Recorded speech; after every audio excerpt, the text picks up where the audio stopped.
do we wanna go back, or do we wanna like go over with everyone and sharing our name, pronouns, yeah, and then maybe like when did you wake up today? Wait, or something else maybe. Okay. What you had for lunch? Okay, I'll go first. I'm Rachel, pronouns she, they, and I had like noodles and bitter melon for lunch. Yeah, it was really good, but like bitter. So okay, I call on Surya. Hi, I'm Surya, pronouns he, they. I had apples, an apple for lunch. Popcorn to Nathan.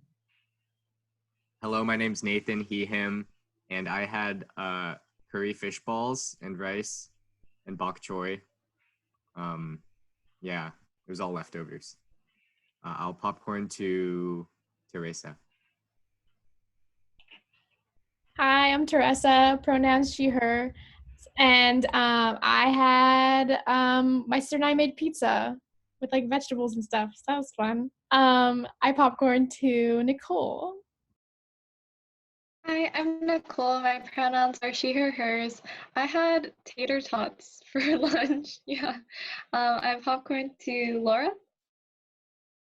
Hi, my name is Laura. My pronouns are she, her, hers. I had pretzels and hummus for lunch. I'll popcorn Elisa. Hi, I'm Elisa. I go by she, they pronouns. As you can see, I'm kind of eating right now, and this is kind of my lunch. I have a little apple, a peach, and some carrots. I just kind of snack throughout the day. I'll popcorn to Alexa. Hi, my name is Alexa. I use she, her pronouns. For lunch, I had a black bean burrito. I was really happy because I had cilantro. Normally, I don't. Popcorn to Michaela. Hi, everyone. My name is Michaela. My pronouns are she, her, hers. I'm here from the American Indian Student Association, so thanks, Rachel, for asking me to be here and be a part of this. And I had some curry from Nonstop for lunch because I'm still in IB.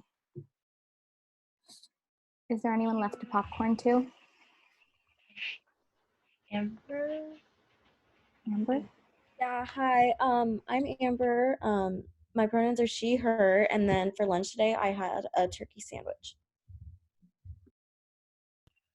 Thank you everyone for sharing. I think y'all need to eat more. My own opinion, but yeah.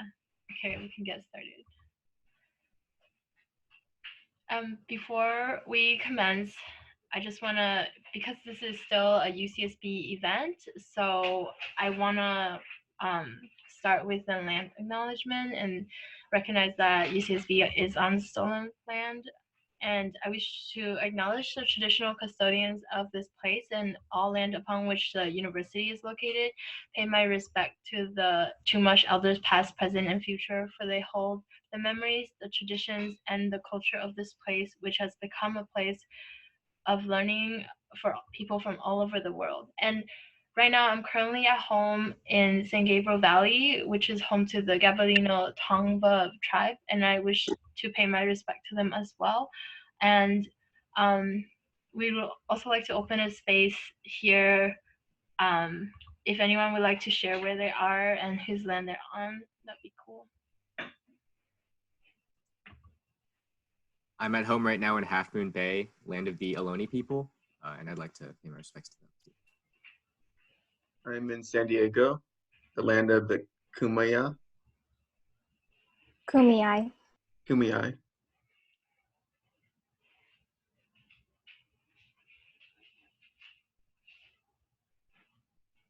Thank you.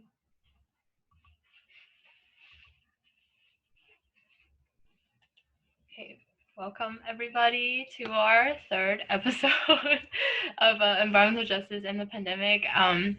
And this time we want to give an introduction to or how Indigenous communities are being affected by COVID-19. And we're really blessed to have Michaela joining us here today as our special guest. And we just want to give a space where we can come together and learn more about how, learn more. Yeah.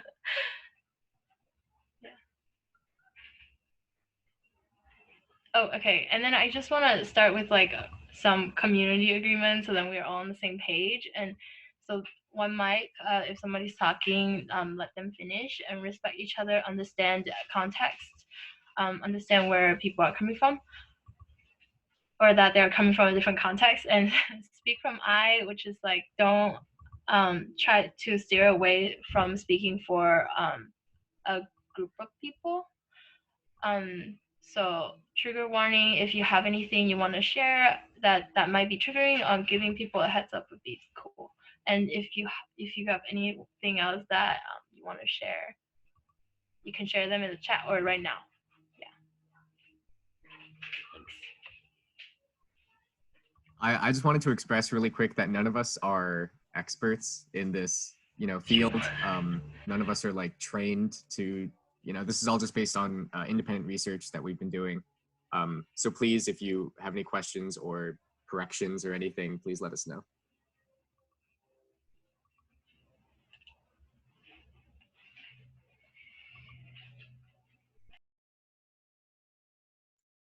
Cool. So a quick overview of what we're going to be talking about today. We're going to give a brief background on environmental justice, giving some definitions and what it means. And then we'll dive into this week's specific topic of how Indigenous communities are being impacted by COVID-19. We're going to be focusing mostly on Native American communities, but we'll be speaking a little bit about Indigenous communities worldwide as well.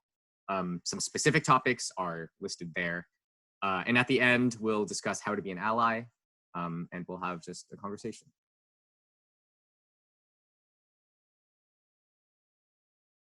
So just to kind of talk about environmental justice in general, environmental justice kind of tackles the intersection of environmentalism and social justice. So encompasses the unfair exposure of environmental hazards to marginalized communities, especially human-caused pollution.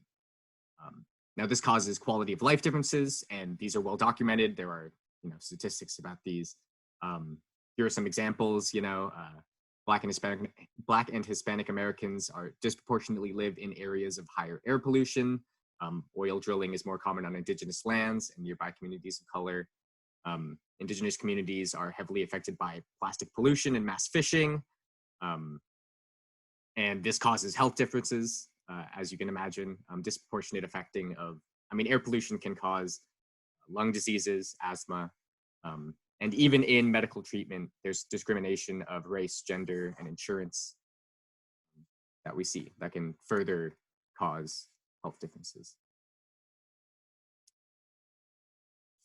Let me jump back here a little out of order. And in relation to COVID-19, because of this air pollution, there are studies that air pollution is correlated to COVID-19 exposure to this fine particulate matter. And additionally, having these health problems and disproportionate health problems puts you more at risk to the pandemic and to be more at risk. Yeah.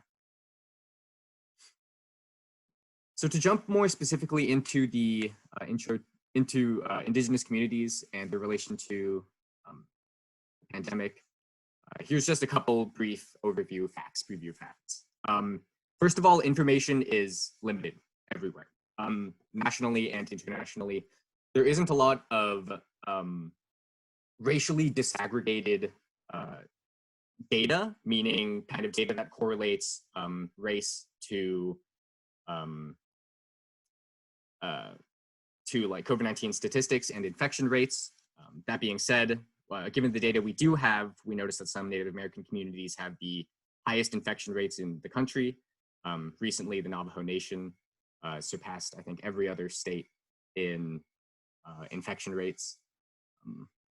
And government-provided health services and infection rates, there's a negative correlation here, where communities that get less government-provided health services have higher infection rates. And we see this in the case of Indigenous communities.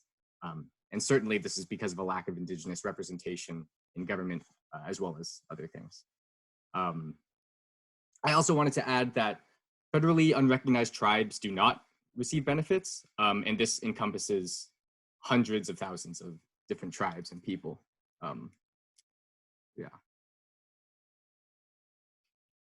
So to talk about funding and revenue, first of all, a lot of Indigenous communities are not receiving stimulus aid, or there are nationwide delays for Native American communities. Native American communities' revenue is disproportionately affected. So whereas, traditional states in the United States and municipalities can collect taxes to fund responses to the pandemic, such as health services, testing, Native American tribes rely a lot on business revenue, gaming enterprises, which are mostly forced into closure right now because of the pandemic. So they aren't getting as much access to these health services as they need. And the median Native American income is already less than 70% the total United States median income. So already there's a disparity in kind of money.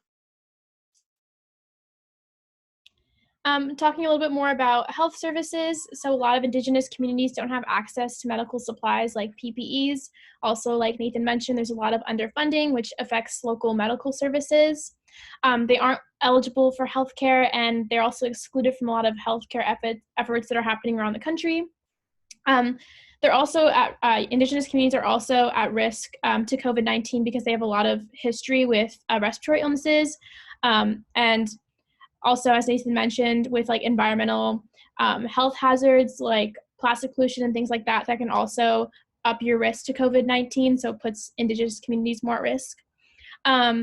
There is an anthropologist from UCSB, actually, Michael Gervin, who's working with a team to help an Indigenous community in the Bolivian Amazon, which is super nice to hear that people are helping out to make a difference.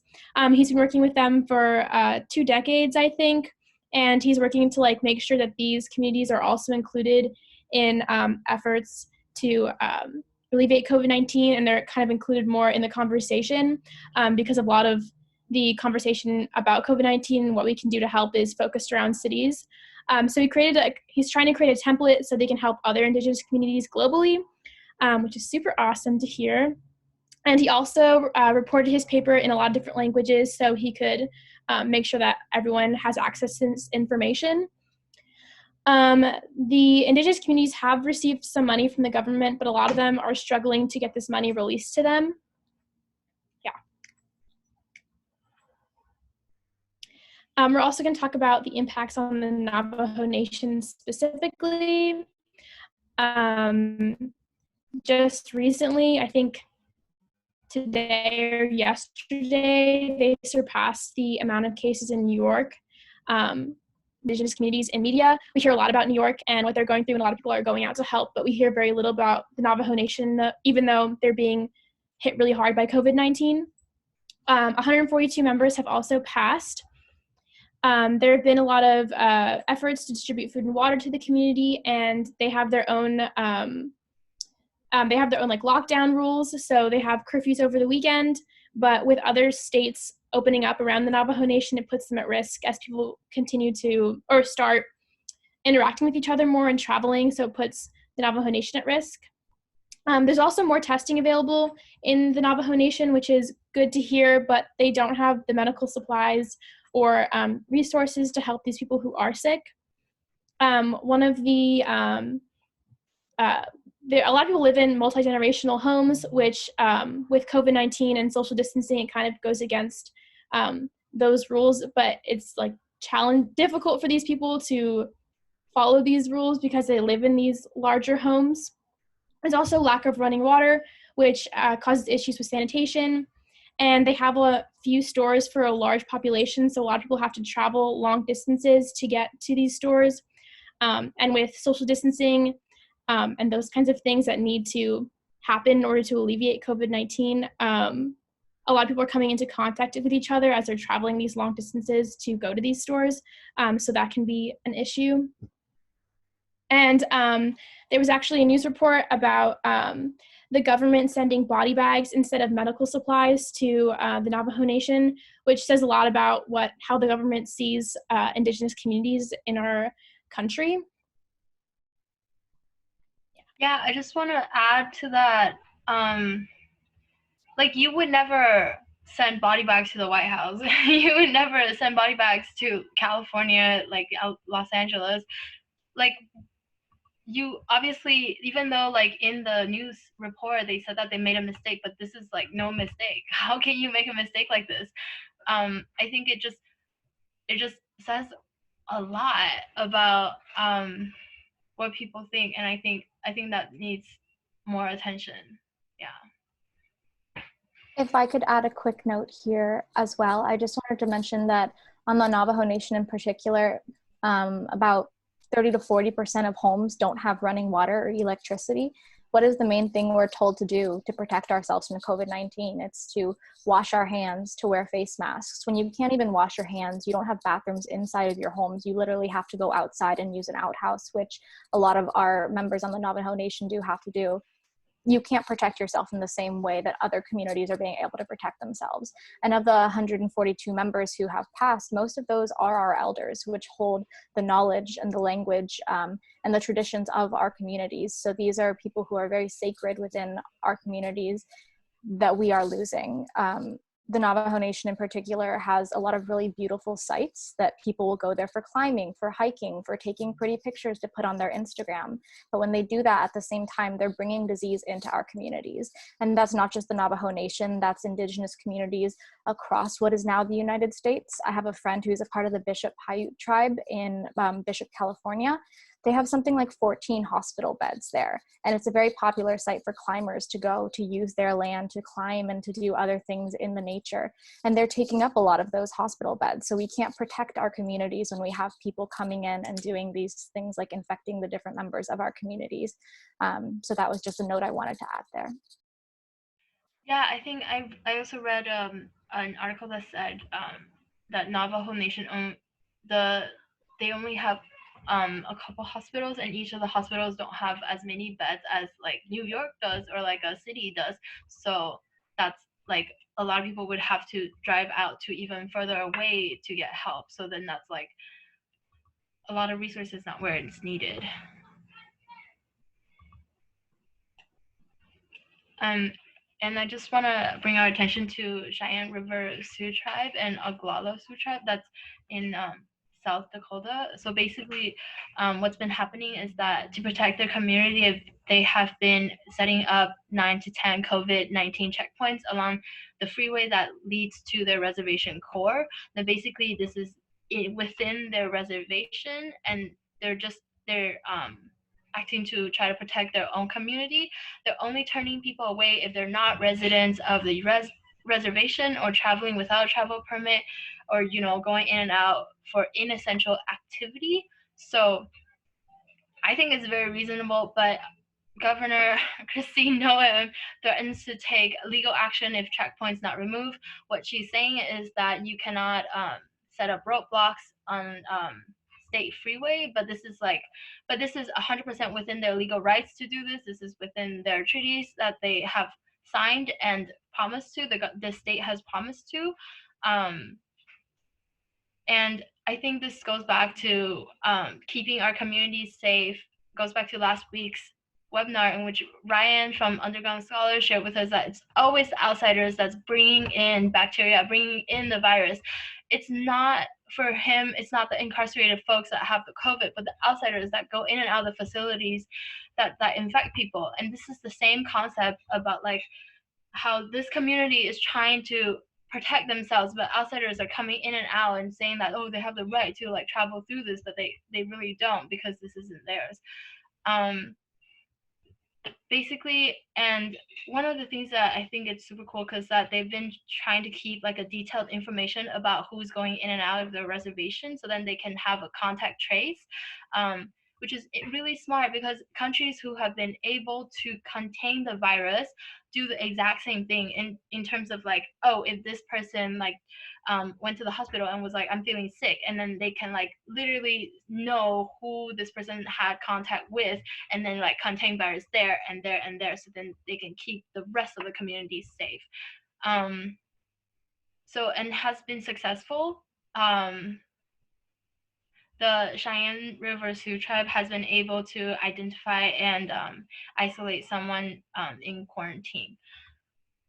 I also wanted to talk about a little bit about travel sovereignty and just like the freedom to be able to do what they want in their own reservation. And the current status is delayed. No one wants this legal action. The state government also don't have the right to do anything to tribal reservation without the tribe's consent. So, and then South Dakota legislators are also opposed to this idea of legal action because they don't want to be a part of another lawsuit that will just cost more money. So right now it's still ongoing. People are still having the checkpoints, but the governor is still, I guess, she's just like, it's her ego. She won't step down. So, but she's like, oh, I'm still gonna take legal actions and stuff. Yeah. I just wanted to add, maybe not only ego, but economic incentive too. Wanting to like open things up for trade and for commerce and stuff like that. That's true. Yeah, and then so after like all of these like really specific on certain tribes, I just wanted to kind of like think about like the wider cultural impacts in general of COVID-19. First of all, before I go into it, I just want to acknowledge that like we all come from different backgrounds and we might also experience similar things that I'm going to mention here, such as like having information passed down about your culture from your ancestors and from your elders to you, or that we may also experience like multi-generational households and things like that. So I don't want to say that like I'm generalizing these people or things like that, and I just want to come from a place of like, these are some things and highlights of like things that might be affected by COVID-19, and like not just to like generalize people. So yeah.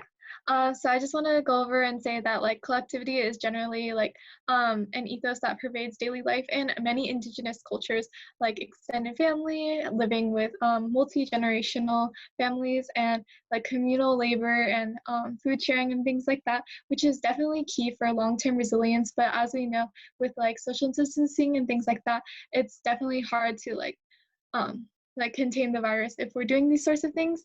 But as we can see from like these two highlights that people are really trying hard to social distance and things like that, I just want to mention though that I was reading this article about an Indigenous community in Australia, and they're talking about how like it's really hard for them to social distance and things like that because like there's like at minimum average 3 people per room, so it's really hard to like start shoving people in like all of like one room just to have like quarantine for one individual and things like that. So that's just something to consider, that we like take for granted that we can like quarantine here, but it's like really hard when you lack resources to do so.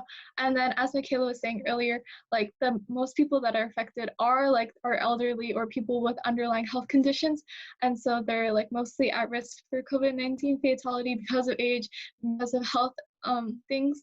And so these people are also the ones that are like maintaining the culture and like passing down like all of like the like appreciation for the land and things like that. And so if COVID-19 does, like as it is affecting like elderly people, it could affect like the like passage of culture and things like that.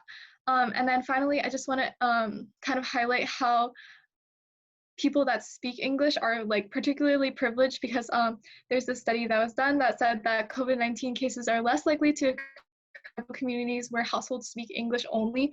And so this points to like the lack of flexibility and the lack of inclusivity that's happening here, where like warnings about COVID-19 and like all of these orders are not being translated into languages and made accessible to people that are non-English speakers. So that's just something to also think about.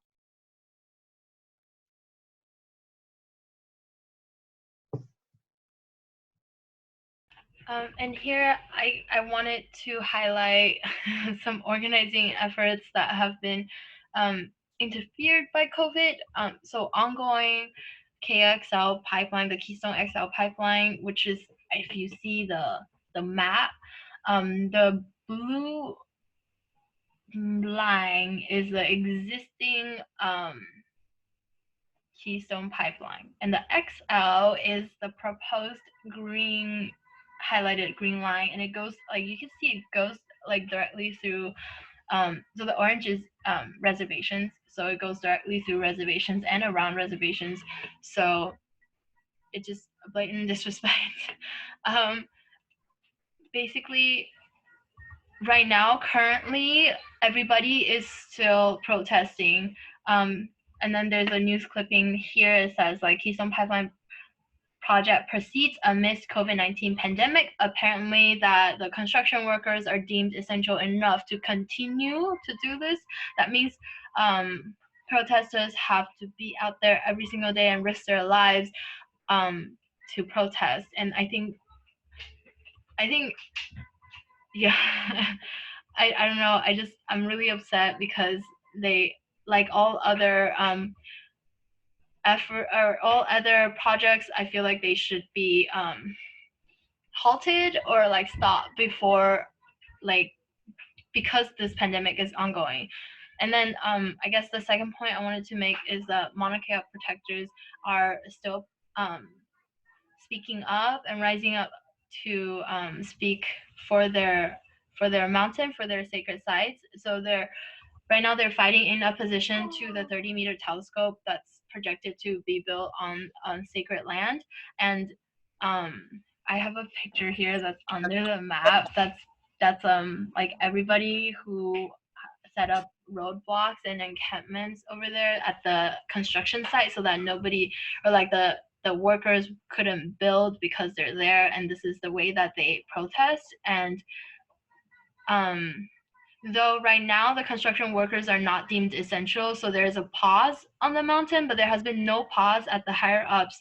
And yesterday, today, and tomorrow, Mauna Kea protectors, rising Indigenous communities, and everywhere, and grassroots organizations and like students at UCSB and all UC wide are making public comments to continue to tell the higher ups and people that make decisions that this is not this is not a project that we should proceed with.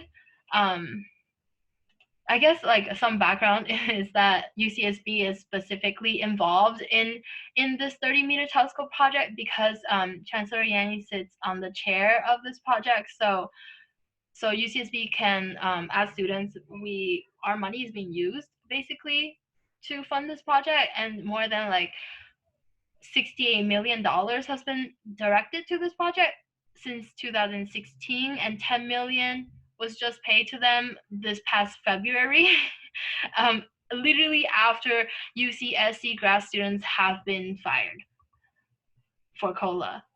But anyway, that's like another whole thing. The next organizing effort that I kind of want to mention is the Winnemem Wintu tribe in Northern California, who have been fighting in opposition to a dam raise and in opposition to Crystal Geysers industrial plant, which dumps arsenic in Mount Shasta's waters, and that means it's in California waterways. So basically, they're in a lawsuit right now. So I guess, and then just very quickly about Mashpee Wampanoag. Sorry, I totally like butchered it. But right now they're their reservation has just in February been the administration has decided to rebook their reservation privileges. So now they're in a lawsuit as well.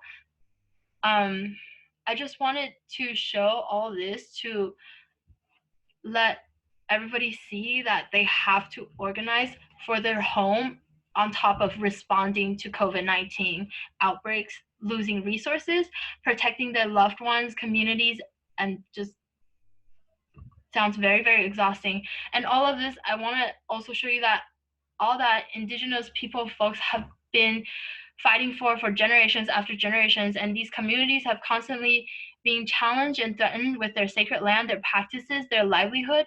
I think looking at the slide and the efforts of Indigenous people inspire me so much, and they will always fight for their people, for Mother Earth. They will always choose to protect. They will always rise up. Their work is always about protection. And these are original and continual environmentalists. These are people that we need to look up to and learn from.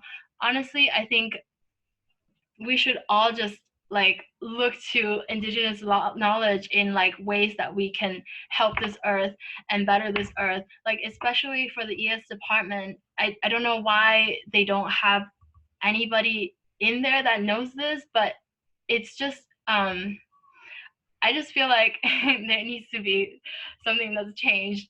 Basically,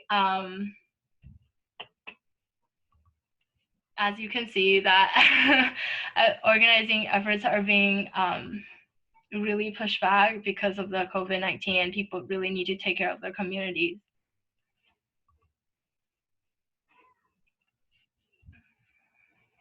And I just want to also share this slide, and I really thank American Indian Student Association for letting me borrow this advice list from their event. And I think it'd be great, we can all get like a crash course on how to be an ally to Indigenous communities, and this could be really helpful in navigating spaces. So don't silence Native voices, share them. Use your privilege and platform to speak out against oppression on Native and Indigenous people. You can reach people normally not in those spaces. You have access to different audience. This is the best way to raise awareness and engage in conversations. So share information and encourage more allies to do the same to minimize the labor of educating others for Native people. Don't make excuses like, oh, those are Native issues, to not advocate. Instead, view this as an intersectional issue, but do not erase the work that has been done or use it as a way to fit your political views. And on top of that, I just want to add, offer your labor, offer resources, offer skills, what other things you can bring to the community to help them. It can even be like as simple as note-taking, outreaching, like compiling information, like things like that. Ask Native people how you can be an ally. Native people know their oppression and struggles the best. Raise awareness. And there's another website, I made a tiny URL of it, and it basically says decolonized allyship. So like it's like colonized allies meets like decolonized ally, and I think it makes a really great comparison about what you should and should not do when in spaces. Okay. Is it okay if I make a quick note here too? Yeah. Yeah, I just wanted to say, I was really thankful to see you all take on this project, because one of the biggest things that our community struggles with is invisibility. A lot of the times when you see statistics about who's being affected by COVID-19, they mention, Latinx folks, Black folks, Asian American, Asian folks, and we're always the other at the bottom because we make up such a small percentage. But when you look at it, there are approximately 5 million Indigenous and Native American people in what is now the United States. So yes, as a whole, we are small, but that's a lot of people, that's a lot of lives, and that's a lot of voices that deserve to be heard. It's really painful for us to see our struggles be erased from the media and to not be able to see representation of our people in, mainstream media, but also when it comes to crises like this, to not have people be shown like how this is affecting our communities. Because if you look at areas like the Navajo Nation, where Navajo folks make up a large percentage, well, large comparatively, their state, something like 10% of, I believe it's Arizona, is Native people. And yet we're overrepresented in the people who are dying from COVID-19. And so just raise awareness when you hear people talking about, these are the folks who are dying from COVID-19, use your voice to say, and don't forget, Native people are dying too. This is not our first time dealing with a pandemic. When first contact came, my people met the Spaniards in what is now southern Texas, northern Mexico, and they brought smallpox to our people. And around 95% of us were wiped out by the original pandemic that we had to deal with, from people coming into our communities and bringing disease and bringing death. So we are a resilient people. We've been through this before, and we know we will get through it again. But it's so painful to see the same thing happening again in our communities, to not have representation then and to not have representation now. So I really like what Rachel was bringing up about decolonized allyship versus colonized allyship. And the points that you see here, every community that you go into is going to have a different group of Native people. And as an ally, it's really important to ask, what do you need? How can I serve you? And that's something that I have learned to do with other communities that I'm not a part of, and something that means so much to us in Indigenous communities when folks come to us and ask to do that for us. So I just wanted to add that, and thank you for sharing all of these and for raising awareness about this issue. Thank you for being here.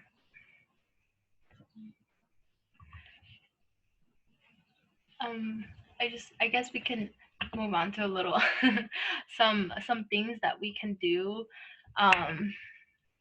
because what we shared might sometimes feel that we can't do anything, but we can do a lot of stuff.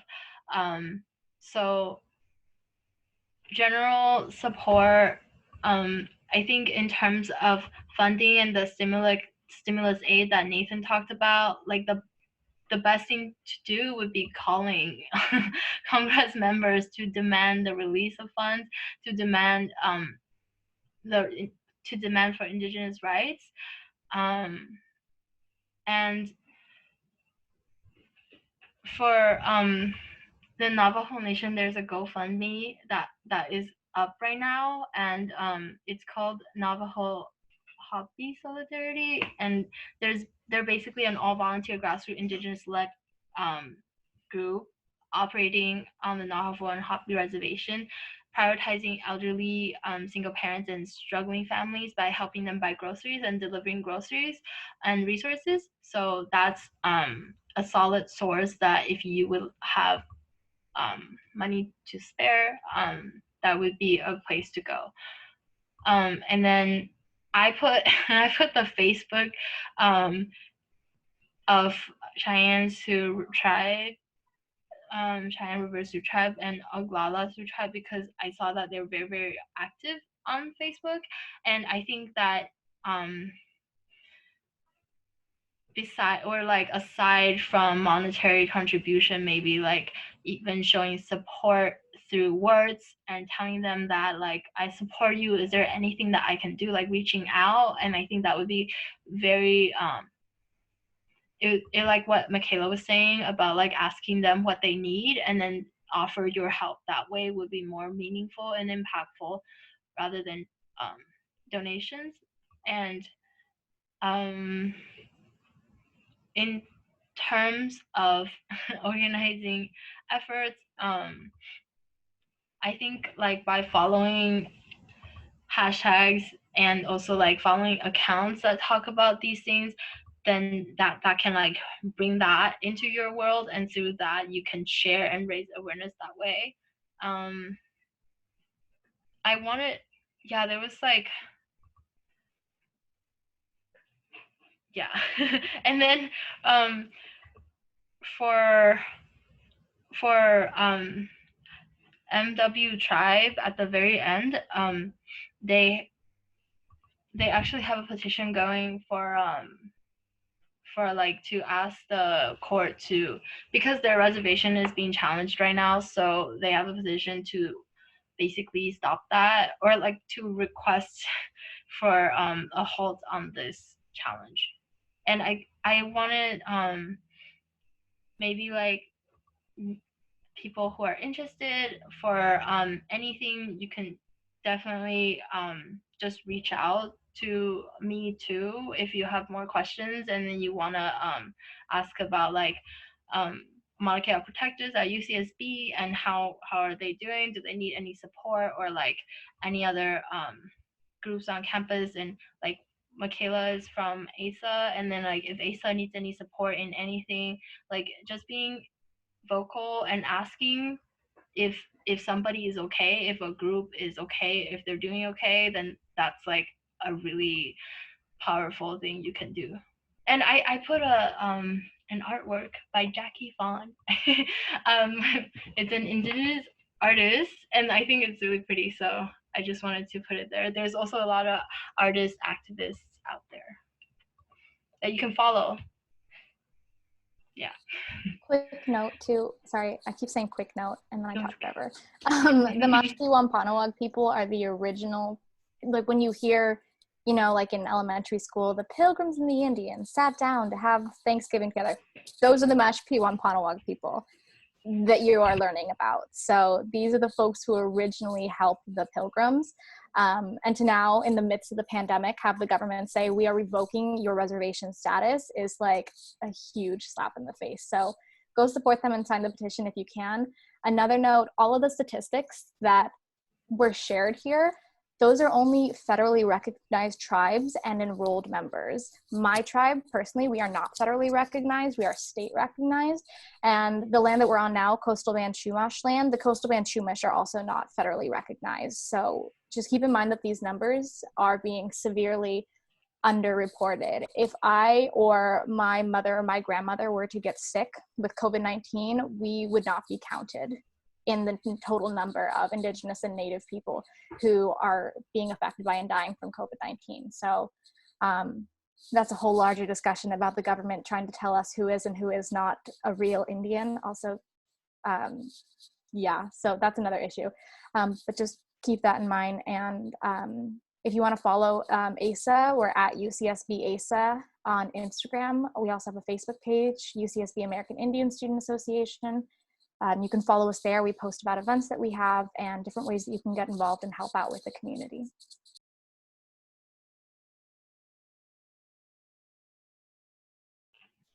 And I guess I just wanted to end the presentation with something you can learn from if you want to, and if you have time, like during your free time, you're like, oh, what book should I read? I definitely recommend Braiding Sweetgrass.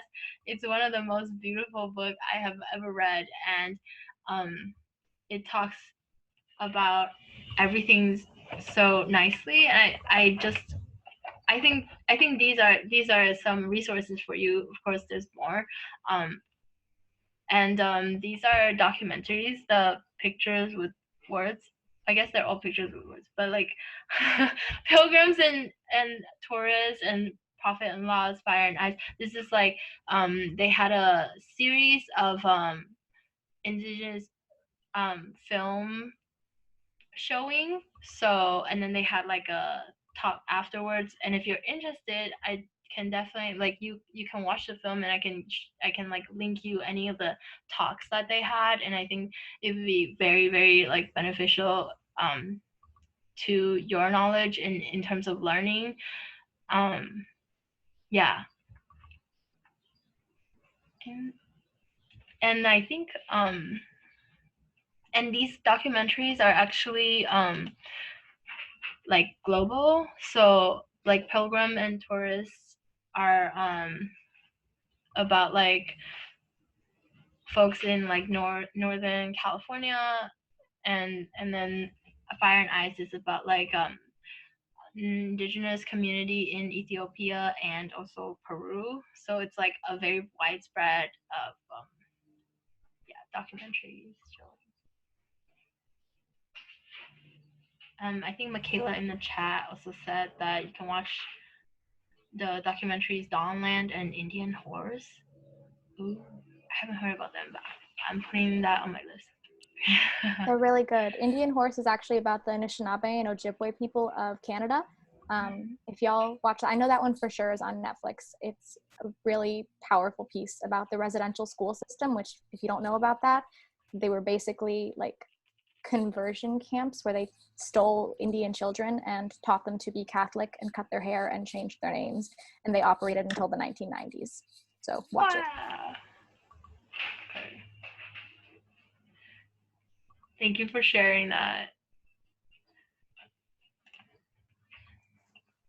So this is the, yeah. oh, I was There just you going to say, this is the end of the presentation, so we can open up for the last 9 or 10 minutes for discussion. Also, these slides are going to be available. We're going to post them, so if you're interested in checking out any of these additional resources or sources to the statistics or stories we were talking about, those will be available to you. We'll post them to Facebook.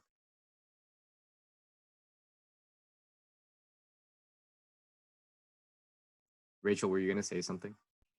No, I was just gonna say this is a space now for questioning or discussion. Yeah.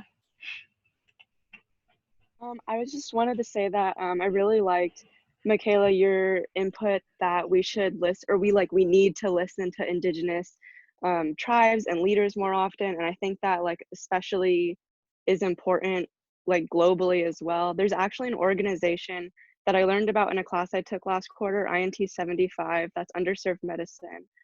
This organization is called Health and Harmony, and the founder actually came and talked, and she was saying that she goes to she started her work in Borneo and I think Malaysia, the Borneo part of Malaysia, and she went there and she provides medical care for indigenous communities in Borneo in return for them to basically just do their thing with the land. And she asks them, she calls it radical listening, and she asks them what they need to do to survive, to be able to, I guess I'm sorry, just to be more, I guess able to make an impact environmentally, and to stop government interference with these people. Yeah.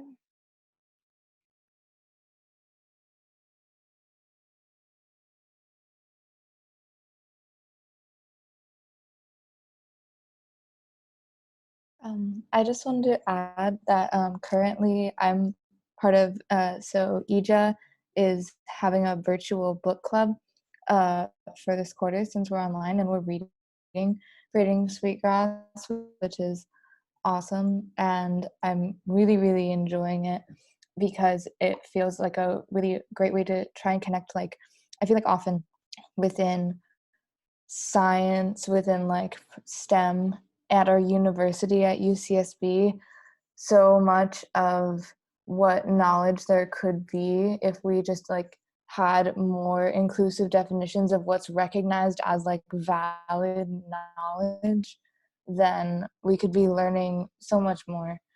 But so that's Braiding Sweetgrass is about her her experiences as a botanist, and then also as a Native person who's trying to reconnect with her people, her family, and her language. And it's been really, really great. So highly, highly recommend that book. I love what you said about traditional knowledge and what knowledge is considered valid or not, because a lot of the times those of us who come from cultures that used oral traditions to share our knowledge and to share our stories, anthropologists kind of shit on that a little bit, and they're like, well, that's not valid, you never wrote it down, it's not true. And they think that it's just little stories, like a game of telephone that gets changed over the years. But for those of us who do come from cultures that have oral traditions, we were oral people, maybe we didn't write things down, but we shared our stories verbally. That's a very powerful thing. And if you do come from a community like that, I really encourage you to connect with that traditional knowledge. It isn't just Indigenous communities that were oral people, because there's so much wisdom and there's so much truth in those. I don't even want to call them stories, because they really are truths to our people. I've learned so much from my own people's origin stories and from the different mythologies and traditions that we have, that we've shared. So I encourage you to reconnect with that. If you know anything about your people, or anything you don't know it, it's a really great place to start to learn a lot of the times these wisdoms and the knowledge that they don't teach you in higher education, because it's not valid.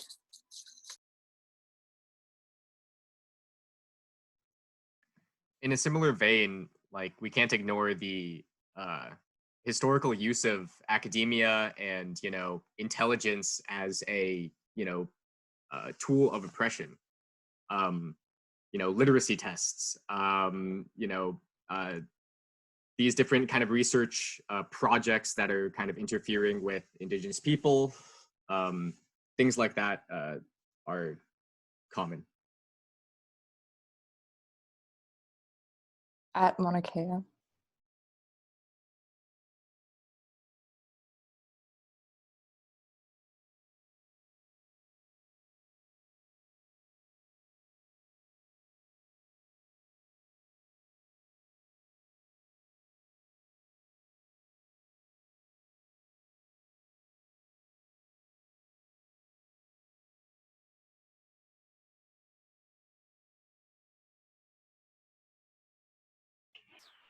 I think going forward, I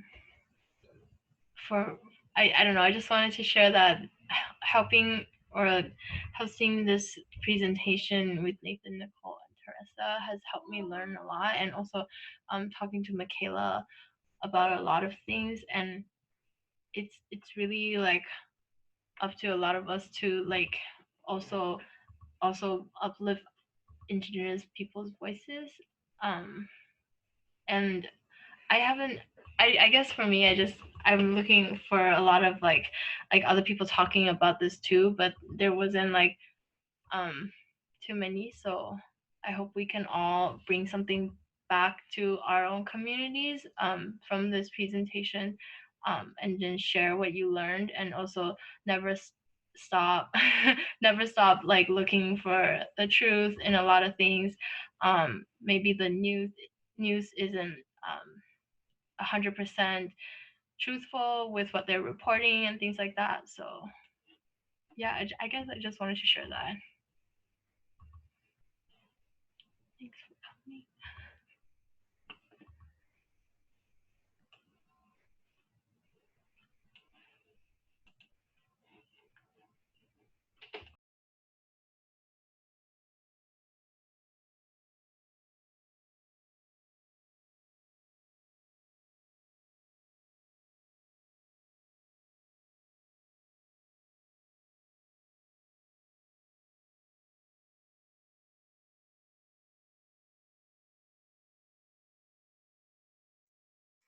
Well, it's almost 4 o'clock, so if no one has anything else to say, we can just wrap up the meeting here. But once again, thank you all for coming. Especially Michaela, thank you so much for coming out and offering your insight and experience. I really appreciate it. Yeah, thank you all. Thank you so much. Thanks, everyone. Thanks for having me. Thank you for your presentation and your time.